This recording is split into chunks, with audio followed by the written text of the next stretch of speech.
Now, I'm the authority figure, I'm the professor or the speaker. Now, if I tell you do it like this, you're going to do it, but your heart is not going to be in it. There are two types of motivation. There's the external motivation, I have to do it, and there's the internal motivation, I want to do it. Now, the I want is stronger than I have to. In the science, if you know Maslow's hierarchy, we say that when you have the right conditions, you will do this much. But if you feel intrinsically motivated, you will give more, and you will get to the highest point of a team, which is to innovate.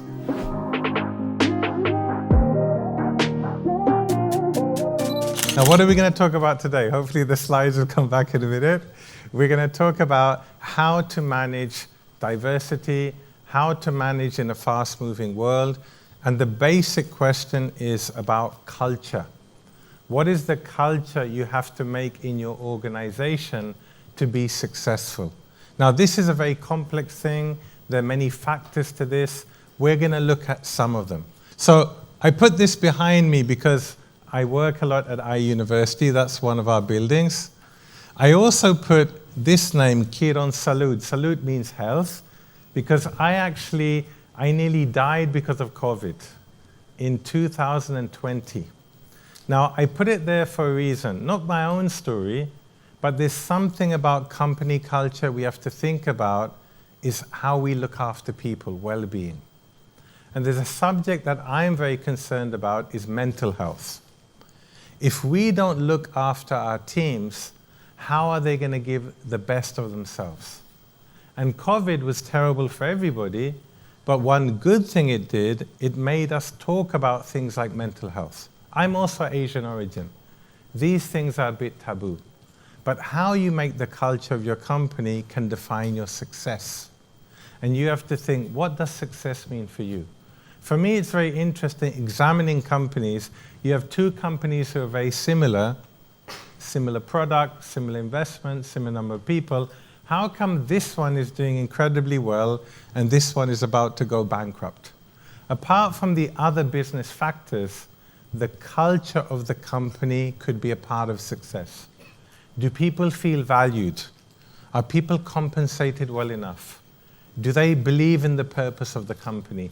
This can make a very big difference. Now, these are questions we're talking about. It can define the success of your company, but also if you attract the right talent. So as I said, Bhavinder Singh Power, I'm a professor, entrepreneur. I'm also an author, mediator, and mentor. A lot of what I'm showing you, I learned as my role as a mediator. Now, what does a mediator do? A mediator helps people in conflict. And we say, we don't want conflict. But conflict is inevitable. It's not about not having conflict, it's about how we manage it. And conflict is tension. And we need it sometimes to advance. And from that, I've learned a lot about what differentiates people and what brings them together. Now, the first thing I always do when I work with students or people in a group, I do what we call WA, a working agreement. Now, why would we do a working agreement? What do you think? To meet expectations, okay? Now, we're talking about building the right culture in a fast-moving world. We can do it here. Now, I'm the authority figure, I'm the professor or the speaker. I could say we do it like this. Now, if I tell you do it like this, you're going to do it, but your heart is not going to be in it. There are two types of motivation.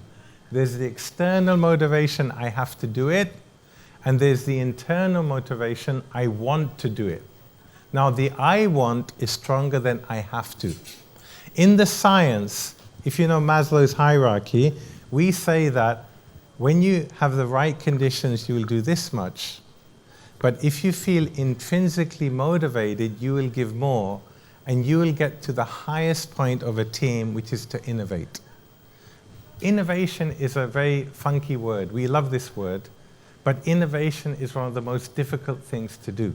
If everybody could do innovation, everybody would be creating value, but it's not the case, okay? So in the working agreement, what I would do with the teams, and this is a hint for you, I would put a couple of things in place, but then I'd ask everybody, what do you need? So as a leader, there are two things I'd put in place first. First is no judgment. When we talk about a fast-moving world, we need to innovate. We have to listen to everybody. Don't judge somebody because of their color, or where they come from, or are they rich, are they poor, are they male or female, because anybody can innovate if you create the right context, okay? Secondly, we have to be respectful. And then what are the other things? What are the normal things you need to create a good team?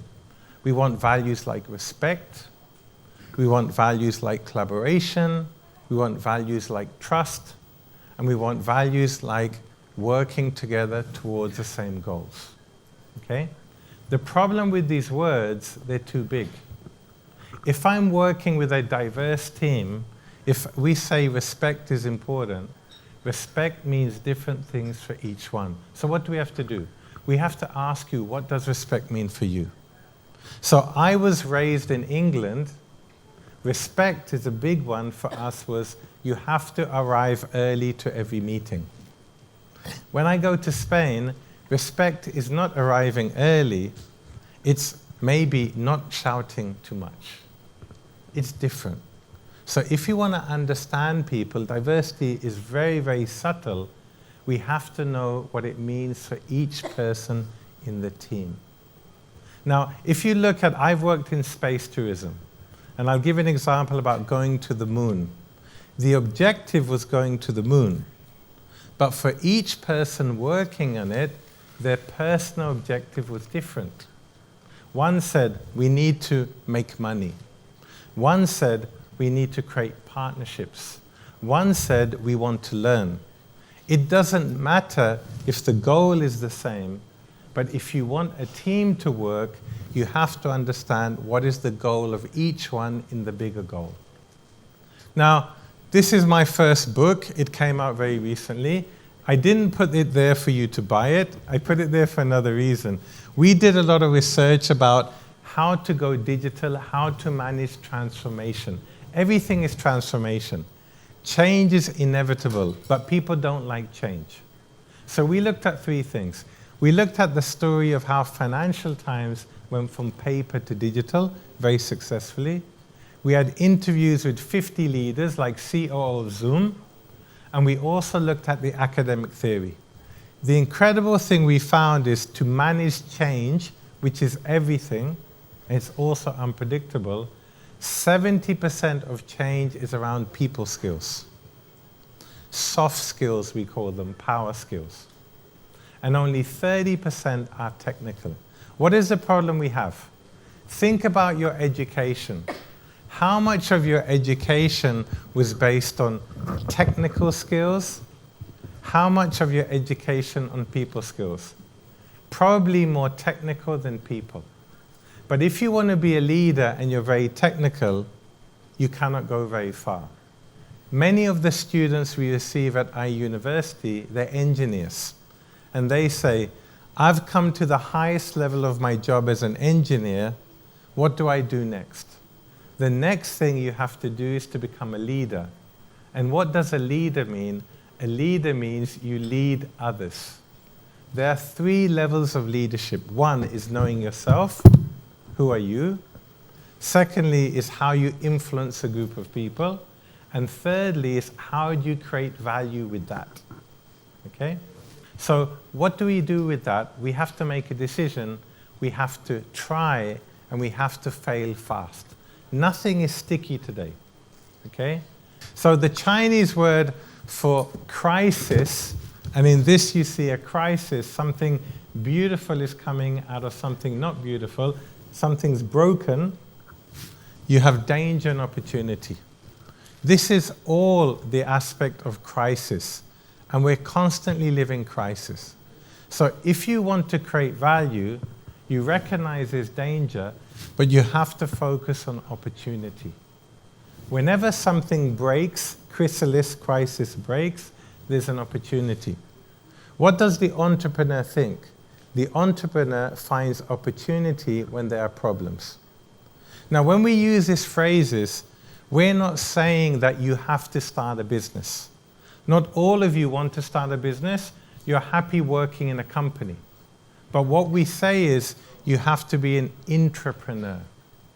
Even today, when we're looking for talent, we want people who are problem solvers, even if they're employees in a company, because we want you to help us to create value.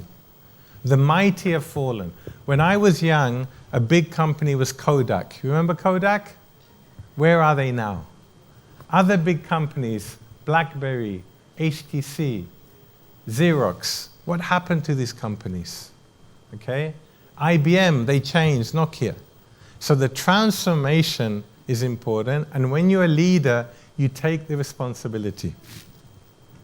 Now, this is a phrase you probably have heard, how we try to describe what we're living. And this phrase comes from the American military. They describe war. And in a way, in the world of business, we're living in a war. We call it volatile. It's changing so fast. We call it uncertain. We don't know what's going to happen tomorrow. We say it's complex. There are many factors to consider, and it's ambiguous because it's not black or white. So how do we look at this as a leader? Because we all are leaders inside. If you come to this event, you have a leadership mentality. Yeah? We have to have a vision. So it's not one vision for 20 years. It's a vision that can be flexible. We're adjusting. Okay? Understanding.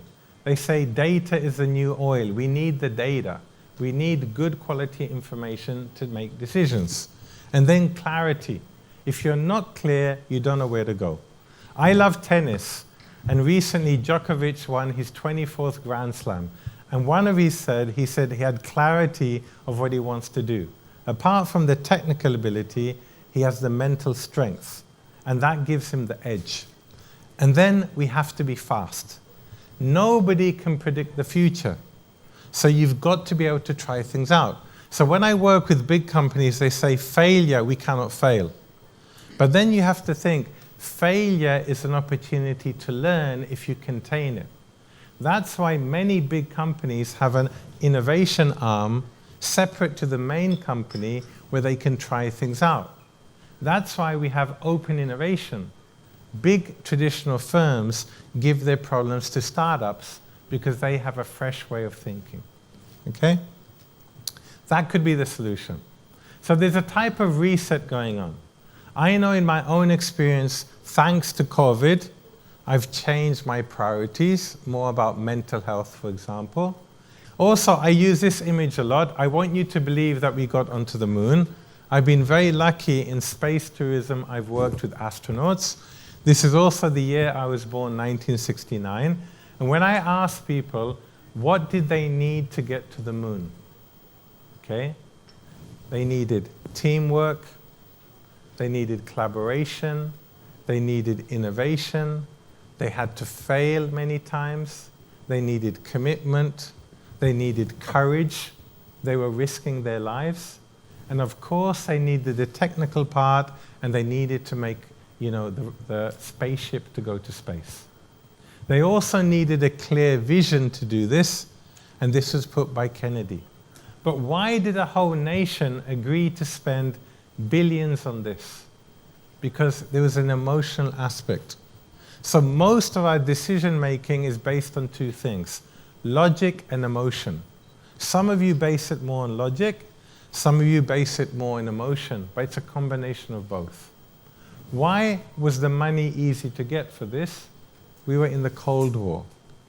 So this was a question of national pride.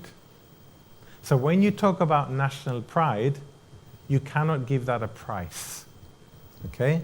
Also, if we look at the technical part of this, you'll never guess how many people were involved.